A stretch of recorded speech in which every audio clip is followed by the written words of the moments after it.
পরকীয়ার জেরে দিন দুপুরে প্রেমিকার বাড়িতে প্রেমিককে পাকড়াও, গণধোলাইয়ের পর দেওয়া হয় পুলিশের হাতে। ঘটনা সূত্রে জানা যায়, মিরপাড়ার বনশ্রী বর্মনের সাথে শীতলকুচির দুলাল বর্মনের 7 মাসের পরকীয়ার সম্পর্ক। দীর্ঘদিন ধরে তাদের সম্পর্ক চলতে থাকলেও আজ সকালবেলা প্রেমিকার ডাকে তার বাড়িতে চলে আসে প্রেমিক, আর তাতেই এলাকার জনগণ তাকে সেখানে পাকড়াও করে উত্তম মধ্যম বসিয়ে দেয়। এই ঘটনায় পুলিশকে খবর দেওয়া হলে পুলিশ ঘটনাস্থলে গিয়ে দুলাল বর্মনকে উদ্ধার করে থানায় নিয়ে আসেন। ঘটনাস্থলে গিয়ে জানা যায়, বনশ্রী বর্মন ইটভাটায় কাজ করতে গিয়ে বিহারে এক যুবকের সাথে তার বিবাহ হয়, তাদের একটি সন্তানও রয়েছে। কিন্তু বনশ্রীর অরাজিতেই সেই বিবাহ হয় বলে জানা গেছে। ফলে স্বামী সন্তান থাকা সত্ত্বেও বনশ্রীর পর পুরুষের দিকে নজর দেয় বলে দাবি প্রতিবেশীদের। প্রেমিক দুলাল বর্মন জানান, শীতলকুচি বাজারে কসমেটিক্সের দোকানে দুজনের দেখা সাক্ষাৎ, আর সেই থেকেই ওদের প্রেমের সূত্রপাত।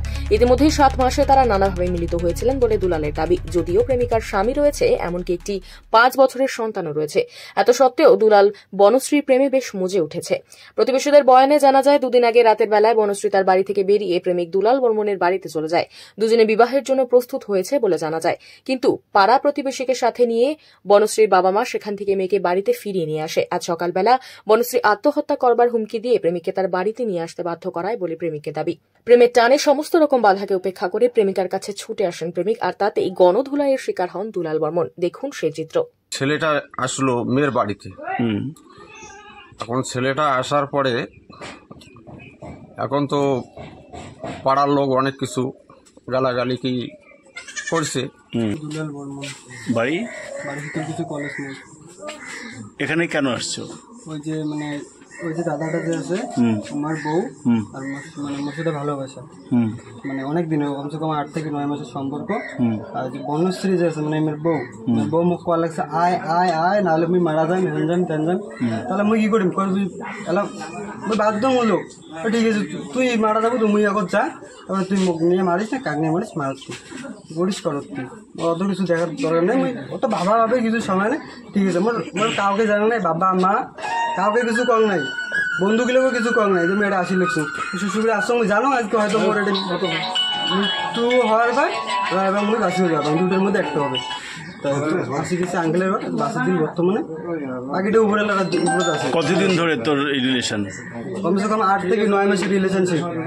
আচ্ছা, কিভাবে রিলেশনশিপ হয়? রিলেশনশিপ প্রথমত দেখা হচ্ছে আমার শীতলকুচি বাজারত কাজের দোকানত। আচ্ছা, ওটা থেকে শুরু হচ্ছে ছোট মোটো শুরু কাহিনী। আচ্ছা, তারপরে কিসের দোকান? কাজের দোকান হয়েছে শীতলকুচি বাজারের যে কসমেটিক। আচ্ছা আচ্ছা, ওটা কোনো হচ্ছে প্রথম দেখা। আচ্ছা, ওটা থেকে আস্তে আস্তে বাড়ছে, যত দিন গেছে তত বাড়ছে। যেমন 1 মাস 1.5 মাস 2 মাস আস্তে আস্তে বাড়ছে। আস্তে আস্তে ওইও পাগলা হয়ে গেছে, মুইও পাগলা হয়ে গেছি। তারপরে ব্যাঙ্গালোর গেছি, ওই তুমি ব্যাঙ্গালোর গেছে। আচ্ছা, মুইও তার কিছুদিন পরে মুইও আমার একটা বন্ধু ফোন করছে, ওকে ভালো কাজ আছে ভাই আয়। আচ্ছা, মুই ব্যাঙ্গালোর গেছি। আমার যে দেখা হয়েছে ইমের রুমত মুই কমসে কম মাসে 10 থেকে 12 দিন এর মাসে আমার রুমত যাই মুই থাকম ঘুম পাড়াও। আমি একদিন মোক ধরিও ফেলে ধরছে, জুতো আমার বাইরে ছিল, আমি আচ্ছা এসে গেটর ডাঙাইছে। আমার বউ কইছে যে মানুষের জুতো ধরাচ্ছে, এইটাই কয়া কাটাইছে। এমনিও চলে গেছে সেই সময়। সেদিন তারপরের দিন আমার বাড়ি এসে কথা ছিল, সেদিন আমার লাস্ট। মানে ওর বড় জানতো? বড় জানে না, এগুলো কিছু বড় না কয়া করছে এটা। আচ্ছা, আর মুইও এটাও করছুন যে হ্যাঁ মুই তো বিয়ে করিম, আবার তো সব কিছু ডিভোর্স হয়ে যাক, তারপরে বিয়ে করিম। তারাও তুমি আগে জানতে যে ওর বিয়ে হয়েছে? হ্যাঁ, ওই নিজের মুখে স্বীকার করছে, ওর বাচ্চা আছে, বিয়ে হয়েছে। মুই ঠিক আছে। তোমার বিয়ে হয়েছে? না, আমার বিয়ে হয়নি। তোমার বয়স কত? আমার বয়স 21 প্লাস, বেশি আছে। আর ওই বউটার বয়স? আমার বয়স ওরকম বেশি, মোট থেকে 3-4 মাসে বড় আছে হয়তো। বড় আছে? হ্যাঁ, এটাই আধার কার্ড অব্দি মোটে ছিল একটা সময়, কিন্তু কারণ বছর তো ডিলেট হয়ে গেছে। আজকে এখানে কখন ঢুকছো?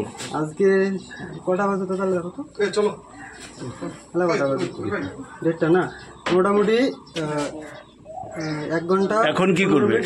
এখন কি করবে? এখন কি বললো মহিলাটা? কি বললো এখন? মহিলা ঘরে আছে, মহিলাটা পুশ করো। মহিলা তো কল আছে, মুখ নিয়ে যা। আচ্ছা, ঠিক আছে, আমি নিয়ে যাচ্ছ। আচ্ছা, বাকিটা উমের তো সবকিছু, মোরা তো কিচ্ছু নেই।